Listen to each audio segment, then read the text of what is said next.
दोस्तों, बहुत दिन बाद ये वीडियो रिकॉर्ड कर रहा हूँ। काफ़ी समय बाद आपसे बात कर रहा हूँ। लेकिन अब ये सिलसिला चालू रहेगा तब तक जब तक सब ठीक नहीं हो जाएगा। आज की डेट में जब चाहे न्यूज़पेपर पढ़ता हूँ, चाहे न्यूज़ चैनल देखता हूँ, चाहे फ़ेसबुक देखता हूँ, एक नफ़रत का अंबार लगा हुआ है। हर आदमी एक-दूसरे से नफ़रत कर रहा है, बेइंतहा नफ़रत। अब एक सबसे बड़ा जो हमारे इस समय मुल्क में मुद्दा चल रहा है, चल क्या रहा है, चलाया जा रहा है, वो है हिंदू-मुस्लिम, हिंदुस्तान-पाकिस्तान। अब मैंने लोगों से पूछा कि भई ये आप इतना ये सब हिंदू, मुसलमान, हिंदुस्तान, पाकिस्तान करते हो, क्यों? तो कुछ नासमझ लोगों ने बोला कि साहब ये अंतर है, ऐसा होता है, वैसा होता है, उनके यहाँ ऐसा है, हमारे यहाँ ऐसा है। मैंने उनका एक ही चीज़ बोली कि साहब आपने समानता क्या है ये देखी, दोनों मुल्कों में। दोनों मुल्क हिंदुस्तान और पाकिस्तान इतने ज़्यादा समान हैं। देखिए मैं समानता आपको गिनाता हूँ क्या-क्या है। पहली समानता तो गरीबी की है। दोनों मुल्कों में बराबर गरीब है, कोई कमी नहीं है। उनकी जनसंख्या के हिसाब से उनके पास गरीब है, हमारी जनसंख्या के पास से हमारे हिसाब से गरीब है। उनके यहाँ भी करप्शन है, हमारे यहाँ भी करप्शन है। आप चाहे गवर्नमेंट ऑफ़िस में चले जाइए, चाहे प्राइवेट ऑफ़िस में चले जाइए, बिना पैसे दिए आपका कोई काम होगा नहीं। अशिक्षा उनके यहाँ भी है, अशिक्षा हमारे यहाँ भी है। अच्छे स्कूल वहाँ भी नहीं है, अच्छे स्कूल यहाँ भी नहीं है। अब बिजली उनके यहाँ भी नहीं आती, बिजली हमारे यहाँ भी नहीं आएगी। पानी उनके यहाँ भी कम है, पानी हमारे यहाँ भी कम है। तो पानी कम क्यों है? क्योंकि हम आँखों से पानी निकालने पे एक-दूसरे के इतना ज़ोर डालते हैं कि अपने यहाँ पानी हमारा कब सूखता जा रहा है, हमें पता ही नहीं चलता है। तो ये जो समानताएँ हैं, हम उनके ऊपर क्यों नहीं डिस्कस करते? हम एक-दूसरे की समानताओं को ध्यान में रखते हुए एक-दूसरे के पूरक क्यों नहीं बन सकते? कि भाई तुम्हारे पास जो कमी है, उसे मैं पूरा करता हूँ, मेरे पास जो कमी है वो तुम पूरा करो। हम दोनों बैठ के आपस में बात करें और बजाय नफ़रत के एक-दूसरे के साथ एक मेल-जोल का, एक मोहब्बत का एक ऐसा एटमॉस्फेयर तैयार करें, एक ऐसा वातावरण तैयार करें कि दुनिया में एग्ज़ाम्पल बन जाए। साहब नफ़रत करना तो बहुत आसान होता है, बहुत ज़्यादा आसान होता है। मैं आपको एक एग्ज़ाम्पल बताता हूँ कि एक उस हमारे यहाँ हमारे राष्ट्रपति साहब अब्दुल कलाम साहब थे। इस सोच की बात होती है। एक समय ऐसा आया कि जब कलाम साहब को पाकिस्तान के सदर के साथ मुलाकात होनी थी, किसी विदेश में किसी सम्मेलन में। अब सारा पत्रकार लग गए कि साहब हम अब तो कोई बड़ा मुद्दा मिलेगा, क्योंकि कलाम साहब से पाकिस्तान के सदर से मुलाकात हो रही है तो कुछ ना कुछ तो बड़ा मुद्दा मिलेगा। कश्मीर का मुद्दा होगा, किसी और चीज़ का मुद्दा होगा, हथियार का मुद्दा होगा, सेना का मुद्दा होगा, कुछ तो होगा। लेकिन जब वो मिले तो उन्होंने इस पे किसी पे बात ही नहीं की। उन्होंने बात किस पे की कि हमारे यहाँ की जो हज़ारों एकड़ लैंड बेकार पड़ी हैं, आपके यहाँ की जो हज़ारों एकड़ लैंड बेकार पड़ी हैं, उसको कैसे यूज़ किया जाए। कितने पॉपुलेशन का, कितने लोगों का उससे भला होगा अगर हम उस ज़मीन का प्रॉपर सदुपयोग करें, उस पे खेती करें, उस पे रोज़गार करें, उस पे इंडस्ट्री लगाएँ, तो कितने लोगों का भला हो सकता है, कितनी हमारी गरीबी दूर हो सकती है। पूरा हि पाकिस्तान का भी और हिंदुस्तान का भी दोनों का हिसाब उनके पास पूरा था। उन्होंने ये भी डिस्कस किया कि जो बेरोज़गार युवा हैं हिंदुस्तान में और पाकिस्तान में, उन युवाओं की जो ब्लड में जो करंट बह रहा है, वो कितनी एनर्जी है और उस एनर्जी को हम कैसे यूज़ कर सकते हैं, हम दोनों देश अपने-अपने देशों की भलाई के लिए। ये होती है एक सोच, एक पढ़ी-लिखी सोच। हम इस पढ़ी-लिखी सोच को क्यों आज नज़रअंदाज करते हैं? हम क्यों ये सोचते हैं कि जो दुश्मनी होगी, दुश्मनी हमें से हमारा फ़ायदा है। दुश्मनी से हमारा फ़ायदा नहीं है। इंसानियत तो देखिए, मैं तो कहता हूँ आज जैसे एक फ़ेसबुक है, एक प्लेटफ़ॉर्म बना, लोग एक-दूसरे से मिल सकते हैं, बात कर सकते हैं। फ़ेसबुक की जैसे आप और प्लेटफ़ॉर्म तैयार करिए। ऐसे प्लेटफ़ॉर्म जहाँ पे हिंदुस्तान और पाकिस्तान की आवाम एक दूसरे से उस तरह से बात कर सके, उस तरीके से मिल सके जैसे वो एक दूसरे के घर में बैठे हों। आप मत करो इशू वीज़ा, बनाओ पासपोर्ट वीज़ा का काम करते रहो, ज़रूरत ही नहीं है। देखिए, जो इंसान के अंदर एक भगवान ने एक ताकत पैदा की है ना, कि वो करोड़ों मील दूर अगर आपका कोई अपना होता है, उसे कुछ तकलीफ़ होती है तो आपको पता चल जाता है, टेलीपैथी। वही चीज़ यूज़ करो। मान लो कि वो हमारे भाई लोग उधर पाकिस्तान में हैं, पाकिस्तान के भाई लोग इधर हिंदुस्तान में हैं, तो हम एक दूसरे के लोगों का ख्याल रखें। कौन लोग क्या कर रहे हैं, धर्म वाले लोग क्या कर रहे हैं, नेता लोग क्या कर रहे हैं, मत करिए। आम आदमी, एक आपका एक गरीब कितना परेशान है, मेरा गरीब कितना परेशान है, मैं उनको कैसे रोज़गार और कैसे अच्छे साधन उपलब्ध कराऊँ कि साहब आपका आदमी भी खुश रहे, मेरा आदमी भी खुश रहे। हम लोग कैसे एक दूसरे की हेल्प करें। मुझे कराची का हलवा खाने के लिए क्यों वीज़ा लेने की ज़रूरत पड़े। आप वहीं से भेजिए मेरे को, फेसबुक से भेज दीजिए, किस नए प्लेटफॉर्म से भेज दीजिए। आपको दुआ मानने के लिए यहाँ हज़रत निज़ामुद्दीन औलिया की दरगाह में क्यों आना पड़े। हम यहीं से दुआएं आपके लिए भेजेंगे कि जो जिसको तकलीफ़ है वो दुआएं वैसे ही ठीक हो जाएंगी, क्योंकि ये दिल का मसला होता है, ये दिमाग का मसला कभी होता ही नहीं है। और हमारी प्रॉब्लम यही है कि हमने दिमाग को अपने दिल के ऊपर हावी कर दिया है। दिमाग एक मशीन है, उसको तो जैसे चलाओगे वैसे चलेगी, जैसा फीड करोगे वैसे फीड हो जाएगी। दिल लेकिन नहीं मानता।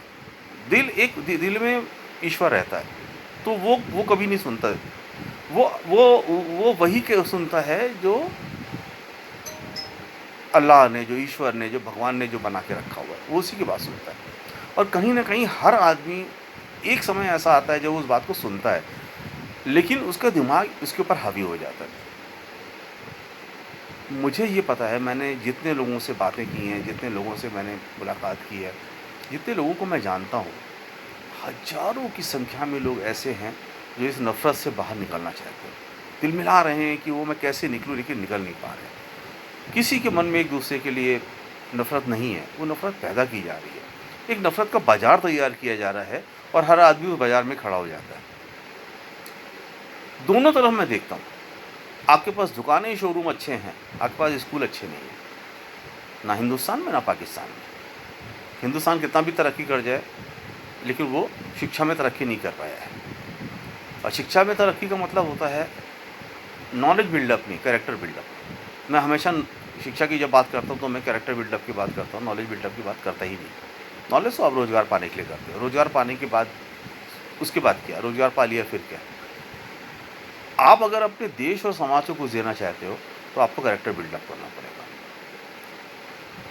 तो सिर्फ मेरी आपसे एक, आज मैं जो आज डिस्कस कर रहा हूँ, यही कर रहा हूँ, इतनी नफ़रतों को देखते हुए ये पूरा जो अंबार लगा है मीडिया पे, चैनल पे, सब जगह पे, लगने दीजिए। लोगों का अपना अपना काम है, हर आदमी अपना काम कर रहा है, जिसको जो अच्छा लगता है वो अपना काम कर रहा है। लेकिन दोनों मुल्कों के करोड़ों लोग जो हैं, जो इंसानियत पसंद है, जिनको इंसानियत पसंद है, जो अच्छे लोग, जिनको किसी से नफ़रत नहीं है, किसी से तकलीफ़ नहीं है, वो दूसरे की तकलीफ़ देख के उनको दुःख लगता है।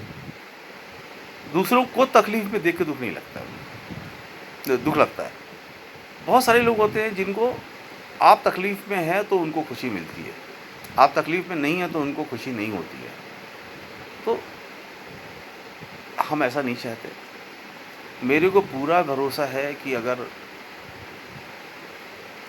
सारी आवाम जो है, जो कॉमन पर्सन है, जो लॉयन है, जो देश का असल में राजा होता है, वो कॉमन पर्सन, वो अब छोड़ दे सब कुछ। आप सीमाओं को ख़त्म कर दीजिए, सीमाएं बनने दीजिए। सेना है, सीमाएं हैं, वो देश का अपना शासन है, वो चलता रह रहा है, जैसे चलता है वैसे चलिए। लेकिन जहाँ तक दिलों की बात है, जहाँ तक सोच की बात है, जहाँ तक बड़प्पन की बात है, वो सब आप आज सब लोगों को एक दूसरे के बारे में सोचना चाहिए। वो नफ़रतों, जब आप सब लोग नफ़रत हटा दोगे एक दूसरे के उससे, तो जो नफ़रत फैला रहे हैं उससे दूर हो जाइए, उनसे बिल्कुल दूर रहिए। और एक ऐसा प्लेटफॉर्म तैयार करिए जहाँ हर आदमी एक दूसरे के लिए अमन चैन, एक दूसरे के लिए दुआ करे, अपने लिए नहीं, दूसरे के लिए। हर आदमी ये सोचे कि हमारे देश के गरीब को हम कैसे अच्छा कर सकते हैं। एक एक आदमी, एक जो संपन्न आदमी है, वो एक गरीब को ऊपर उठाने की तो कोशिश कर सकता है कि मैं इतना संपन्न हूँ तो मैं एक गरीब को कोई के लिए कोशिश करूँगा, एक गरीब बच्चे को तो मैं एजुकेशन दे सकता हूँ। तो इतना छोटे-छोटे काम तो आप कर सकते हैं, जितने में आप एक महीने में अपनी फैमिली को जो बर्गर, पिज़्ज़ा खिलाते हो, 1 महीने का भी अगर आप नहीं खिलाओ, तो एक बच्चे की साल भर की फ़ीस हो जाती है। तो अब वो समय आ गया है। देखिए, कोरोना ने ना हम सबको दिखा दिया कि हमारी हैसियत क्या है। हमारी मतलब पूरे वर्ल्ड की, उसे दिखा दिया कि देखो भाई, मेरी ये हैसियत है। और आज तो मैं बॉडी टू बॉडी फैल रहा हूँ, और मैं अगर हवा में फैल गया ना, तो कोई नहीं बचोगे। मैं पानी में फैल गया ना, तो कोई नहीं बचोगे। तो आज भी ईश्वर ने हमारे पर बहुत रहम कर रखा है। उस खुदा ने बहुत सारा रहम कर रखा है कि अभी भी वो हवा में नहीं आया है। उसको टाइम ही लगेगा हवा में आने में, और वो हवा में आ गया तो कोई नहीं बचेगा। वो पानी में गया तो कोई नहीं बचेगा। वो आपको सिर्फ बार बार ये बता रहा है। मैं तो कहता हूँ कि आज मैं जो लोग कश्मीर में जिस तरह से लोग कैद रहे इतने समय तक का, हमें शायद आज अगर कोरोना से अगर हम घर में नहीं बैठते तो उनकी तकलीफ़ का अंदाज़ नहीं होता। आज हम 1 महीने से घर में बैठे हैं, तो मुझे आज अंदाज़ होता है कि साहब वो लोग कितने तकलीफ़ में रहे होंगे जो 6 महीने इस तरीके से रहे। तो ये ईश्वर का जो न्याय है वो बहुत बहुत बड़ा न्याय है। खुदा किसी को बख्शता नहीं है, किसी को नहीं बख्शता। और पूरे दुनिया ने उनको किसी ने उनके लिए नहीं बोला, कोई उनके लिए खड़ा नहीं हुआ। वो उन्होंने 6 महीने कष्ट में खुद गुजारे। तो देखिए, आज 1 महीना तो आपको कष्ट में हो गया, और शायद 1-2 महीना और लगे। तो भगवान ने ये तो दिखा दिया कि भाई, उनको 6 महीना हो तो 3 महीना तो तुम भी कम से कम देख तो लो, एक सैंपल तो दे लो। बाद में तो हम बात भी और करेंगे, जो हमें करना होगा करेंगे। तो आज भी आप ईश्वर की चेतावनी को समझो। ईश्वर आपको बार-बार बता रहा है, बार-बार बता रहा है कि देखो, सब तुम्हारी तरक्की धरी की धरी रह जाएगी, तुम्हारी दवाइयाँ धरी रह जाएंगी, तुम्हारे रॉकेट धरे रह जाएंगे, तुम्हारी सेनाएँ रह जाएंगी। जिस दिन हम चाहेंगे 1 सेकंड में तुम सबको ख़त्म कर दो। और बचने का सिर्फ एक ही तरीका है, वो इंसानियत, प्यार, मोहब्बत, एक दूसरे की तकलीफ़ों को समझना। जिस पर्पज़ से भगवान ने इंसान को बनाया है, वो इंसानियत मत छोड़ो, वरना हमारी ज़रूरत नहीं है। इंसान ने हमें इसलिए तो नहीं बनाया था कि हम लड़ाई झगड़ा करते रहें और जानवरों की तरह रहें। तो अगर इसलिए बनाया होता तो उनको क्या लग रहा है कि तुम्हें बनाने का पर्पज़ ख़त्म हो गया ना, क्योंकि तुम ना ईश्वर को मानते हो, ना ईश्वर के बताए रास्तों पे चलते हो, ना तुम ईश्वर का जो बनाए हुए इंसान है ना, तुम उनको उनकी इज्जत करते हो, उनकी वैल्यू करते हो। तो तुम्हें बनाने का फ़ायदा क्या? तो फिर ख़त्म करो, रिमूव कर देगा वो 1 सेकंड में। भाई यही कोरोना जैसा 2-4 वायरस और आ जाएंगे, वो हवा में फैल जाएंगे, सांस लोगे और ख़त्म हो जाओगे। तो उसके पास तो सारे साधन मौजूद है। तो अब तो समझ जाओ भाई, अब तो समझ जाओ, और ये सोचो कि अब जब ये कोरोना ख़त्म होगा और जब मैं घर से निकलूँगा, तो मैं ये शपथ लेके निकलूँगा कि आज से मैं किसी की बुरा नहीं करूँगा, आज से मैं भ्रष्टाचार नहीं करूँगा, आज से मैं सिर्फ इंसानियत के लिए काम करूँगा। और जब तुम ये मन में ठान लोगे तो कोरोना चला जाएगा। और वरना तुम कितना भी लॉकडाउन करते रहो, तुम 2 साल कर लो, 5 साल कर लो, कभी नहीं जाएगा, क्योंकि ना वो तुम्हारे कहने से आया है, ना तुम्हारे कहने से जाएगा। वो ईश्वर का प्रकोप है, उसे ईश्वर ने भेजा है। ईश्वर की चाह के बिना वो फैल भी नहीं सकता था। तो ईश्वर के इस बहुत बड़ा पूरी दुनिया लॉक हो गई ना, पूरी दुनिया घर के अंदर बैठी है। 1 सेकंड में उससे दिखा दिया कि क्या होता है, कैसा लगता है अगर हम तो बेबस कैसे 1 सेकंड में बेबस कर सकते हैं। इंसान को लग रहा था कि हम तो इंटरनेट से सब जगह कवर्ड हो गए, हम तो ये कर लिया, हम तो चाँद पे पहुँच गए। पहुँच जाओ चाँद पे, तुम 2-4 रॉकेट और छोड़ोगे तो चाँद पे पहुँच जाओगे। तो फिर क्या होगा? वो तो 1 सेकंड में ख़त्म कर देगा, तुम्हारे रॉकेट वहीं रह जाएंगे, नीचे वाला रॉकेट यहीं रह जाएगा। फिर क्या होगा? तो ख़त्म सब। तो जो अपने को बुद्धिमान समझ रहे हो, बहुत होशियार समझ रहे हो, मत समझो। इंसानियत, होशियारी वही है कि आप इंसान बनो और इंसान का ख्याल रखो। बस अगर कोरोना को ख़त्म करना है तो मन में ठान लो, अपने अपने जिस भगवान को मानते हो, जिस बड़े बुजुर्ग को मानते हो, जिसको भी मानते हो, उसको लेके शपथ लो कि मैं शपथ लेता हूँ कि जिस दिन मुझे यहाँ से आज मैं बाहर निकलूँगा, मैं एक अच्छा इंसान बन के निकलूँगा। बस, और ये करके देखना, तभी कोरोना ख़त्म होगा।